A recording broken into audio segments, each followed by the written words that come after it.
90%去胡志明嘅人，淨係玩到呢座城市嘅表面。今日將我私人攻略全部俾你，價格單我放在視頻最後。第一日落機，唔好急住出門，下午打 Grab 直去苑圍步行街，呢度係西貢嘅顏值擔當，隨手影都係大片。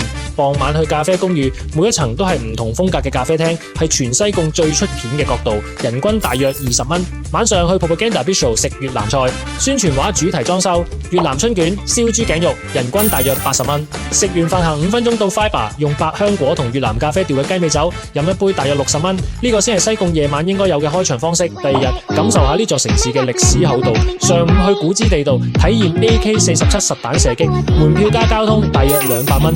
下午返市區去戰爭遺跡博物館，門票大約12蚊。傍晚去 Chill Sky Bar 26樓天台，西貢全景就喺腳下，一杯雞尾酒大約120蚊。呢個夜景值回票價。深夜去 Amos Club。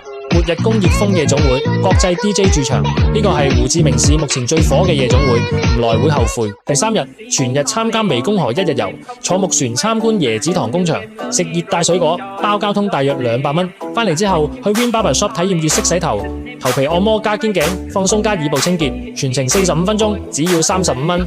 晚上去泛五老街步行街，酒吧、足底按摩全部都係呢一條街，隨便行隨便飲，氣氛滿滿。第4日留半日行下先返國，上午去 Landmark 81越南第一高樓頂層觀景台，俯瞰成個胡志明市，門票大約75蚊。中午喺 Nati Heng An 食一頓越南各地小食大集合，人均大約80蚊，帶住滿足感去機場，完美收尾。呢個係4日3晚本地人玩法總花費，4日3晚2000蚊以內玩晒成個西貢。關注我，下期帶你睇胡志明嘅夜生活點樣玩。